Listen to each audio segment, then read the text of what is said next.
ରାଧେ ରାଧେ। ଶ୍ରୀକୃଷ୍ଣ ସମସ୍ତଙ୍କୁ ଭଲରେ ରଖନ୍ତୁ, ଖୁସିରେ ରଖନ୍ତୁ। ସବୁ ଭାଇ ଭଉଣୀ ମାନଙ୍କୁ ନମସ୍କାର। ଆଜି ଆପଣଙ୍କୁ କୋର୍ଟ ବିଷୟରେ କିଛି ଜଣେଇବି। କିପରି ଜିଆର କେସ୍ ପାଇଁ ଆପଣଙ୍କ ପାଖରୁ 100-200 ଟଙ୍କା ଦାବି କରନ୍ତି ଯୋଉ ଆମର ସବୁ ସାଇବର କ୍ୟାବରେ ଓ ସବୁ ମୋହରୀ ମାନେ ସବୁ ଜିଆର କେସ୍ ର 100-200 ଟଙ୍କାରେ ଦାବି କରନ୍ତି ଏଫଆଇଆର କପି ପାଇଁ। କିପରି ଆପଣ ଏଫଆଇଆର କପି କାଢିବେ ମୋବାଇଲରେ, ଆପଣ ନିଜ କେସ୍ କିପରି ଦେଖିପାରିବେ କି କେସ୍ କରିଛି କି ନାହିଁ ସେଇ ବିଷୟରେ ଜାଣିବେ। ଆଉ ଗୋଟେ କଥା ମୁଁ କହୁଛି, ଯୋଉ ବ୍ଲଗିଂ ସବୁ ଭାଇ ମାନେ କରୁଛନ୍ତି ଭୂତ ବିଷୟରେ, ଭୂତ ପ୍ରେତ, ମଣିଷର ଶତ୍ରୁ ହେଲା ମଣିଷ, ଆଉ କେହି ନୁହଁ। ଭୂତ ପ୍ରେତ ସେ ସବୁ କିଛି ନୁହଁ। ଆପଣଙ୍କୁ ଦେଖେଇବି ଚ୍ୟାନେଲରେ କିପରି ଆମର ଦେଖନ୍ତୁ ମୋବାଇଲ ଏବେ ଲକ୍ ଅଛି। ଏବେ ଲକ୍ ଫିଟେଇବି, ଏଇ ଲକ୍ ଟା ଫିଟେଇବି।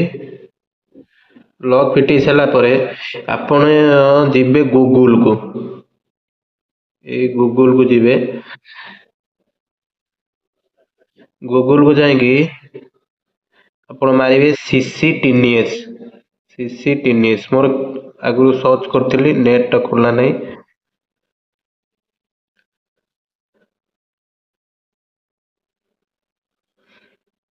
ଦେଖନ୍ତୁ ସିସିଟିନିଏସ୍ ପରେ କ୍ଲିକ୍ କରିବେ।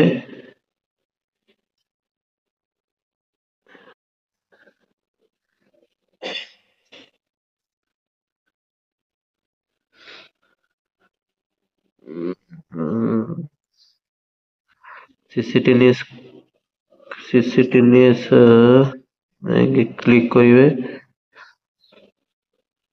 ଓଡ଼ିଶା ଗଭର୍ଣମେଣ୍ଟ ଯୋଉଠି ଲେଖା ହେଇଥିବ, ମୋର ଲକ୍ ଟିକେ ଦିଆ ହେଇଛି ତ, କ୍ଲିକ୍ କରିସାରିଲା ପରେ ଲେଖା ହେଇଥିବ ଡାଉନଲୋଡ୍ ଏଫଆଇଆର କପି, ସେଠିକି ଯିବେ, ମାରିବେ।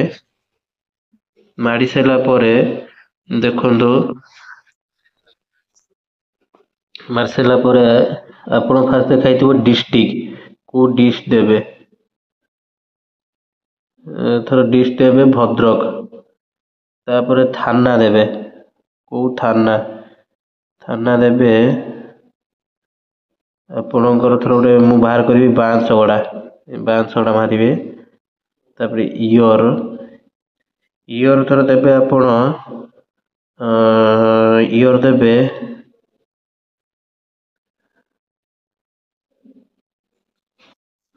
15/12 ଦେଲେ। ସବୁବେଳେ ଏଇଟା ମାରିବେ, ନେକ୍ସଟ ଫାଇଣ୍ଡ ଅଫ୍ ନ୍ୟୁ, କୋଉଟା ନା ଆପଣଙ୍କର ଆପ୍ଲିକାଣ୍ଟ ଟାଇପଟା ମାରିବେ ସବୁବେଳେ। ଇଏ ତାପରେ ନେମ୍ ଦେବେ। ମୁଁ ମୋ ନେମ୍ ର ଗୋଟେ ବାହାର କରିବାକୁ ଅଛି, ଅମର କୁମାର ସେଠୀ, ମାରିବେ ଏଇଠି। ଅମର କୁମାର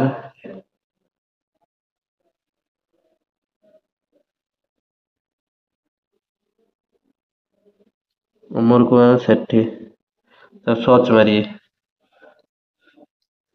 ସର୍ଚ୍ଚ ମାରି ସାରିଲା ପରେ ଆପଣ ଦେଖିବେ ଅମର କୁମାର ସେଠୀ, ତାର ଜିଆର ନମ୍ବର ବାହାର କରିବେ। ପିଏସ୍ କେସ୍ ନମ୍ବର, ଜିଆର ନୁହଁ, PS case number. PS case number ହେଲା ତା 420/24, 420/24। ତା ଏଫଆଇଆର ନମ୍ବରଟା କେମିତି ବାହାର କରିବେ? ଇଏ ଯୋଉ 420 ଭାଇ ଅମର କୁମାର ଦେଇଛି ସେଠି, ଏଠି ଜାଣିଗଲେ ସେ ଏଫଆଇଆର ଦେଇଛି ବୋଲି, କାହା କାହା ନାଁରେ ଦେଇଛି, କଣ ଦେଇଛି, ଆପଣ କେମିତି ଜାଣିବେ? ତାର ପିଏସ୍ କେସ୍ ନମ୍ବର ବାହାରିଗଲା 420/24। ତାର କୋଉଠି ଯାଇକି ଦେଖିବେ ତାର କପି? ତାପରେ କପିଟା ଯାଇକି ଦେଖିବେ, ଆପଣ ମାରିବେ ପ୍ଲେ ଷ୍ଟୋରକୁ ଯାଇକି, ମାରିବେ ସହାୟତା ଆପ୍। ପ୍ଲେ ଷ୍ଟୋରକୁ ଯାଇକି ସହାୟତା ଆପ୍ ମାରିବେ।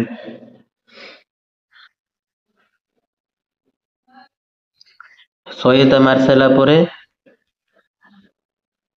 ଏଠି ଆପଣ ପାସୱାର୍ଡ, ଲଗଇନ୍ ପାସୱାର୍ଡ ଦେବେ। ପାସୱାର୍ଡ ଦେଇ ସାରିଲା ପରେ ଫିଟିଯିବ। ଫିଟିସାରିଲା ପରେ ଦେଖାଇଥିବ ଏଫଆଇଆର କପି। ତାପରେ ଲେଖିବେ ଏଣ୍ଟର ଏଫଆଇଆର ନମ୍ବର। ଆମର ଏଫଆଇଆର ନମ୍ବର ହେଇଥିଲା କେତେ? 420। ଇୟର ମାରିବେ 2024। ସିଲେକ୍ଟ ଡିଷ୍ଟ୍ରିକ୍ଟ ଦେବେ ଭଦ୍ରକ। ପୋଲିସ ଷ୍ଟେସନ ଦେବେ ବାଂଶଗଡ଼ା। ମାଂସଗଡା ଏଠି ନ ଫାଉଣ୍ଡ ଏଠି ଗୋଟେ ଇଆଡେ ସିଆଡେ ଗୋଟେ ମାରିଦେବେ। ଆସିଲା ପରେ ଏଫଆଇଆର କଣ ଦେଇଛି ଆପଣ ଜାଣିପାରିବେ। ଏଫଆଇଆର କପି ଘୁରୁଛି।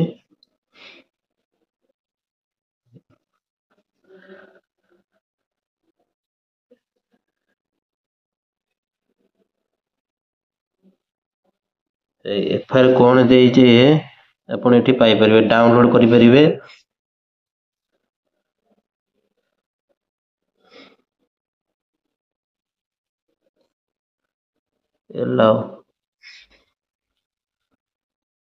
ଏଫଆଇଆର କଣ ଦେଇଛି ତା ପେଜ ବାହାରି ଆସିଲା। ଆପଣ ଏଇଭଳିଆ ମାଧ୍ୟମରେ ଏଫଆଇଆର କପି ଦେଖିପାରିବେ। କୋର୍ଟରେ କିପରି ଏଫଆଇଆର ଦିଆହେଲା, ଥାନାରେ କିପରି ଏଫଆଇଆର ଦିଆଗଲା, କଣ ଗଲା, ଆପଣ ଏଇଭଳିଆ ଭାବରେ ଏଫଆଇଆର କପି ଦେଖିପାରିବେ। ଦେଖନ୍ତୁ କିପରି ଏଫଆଇଆର କପି ଡାଉନଲୋଡ ହବ।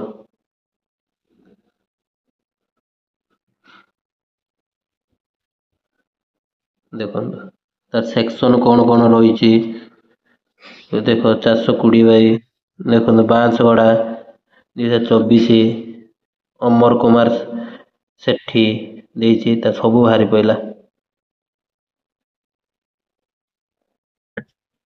ମୁଁ ଯୋଉ ଆପଣଙ୍କୁ ଶିଖେଇଲି ଏଫଆଇଆର କପି କିପରି ବାହାର କରିବେ, କଣ କରିବେ, ଆପଣ କିପରି 500,000 ରୁ ମୁକ୍ତି ପାଇବେ,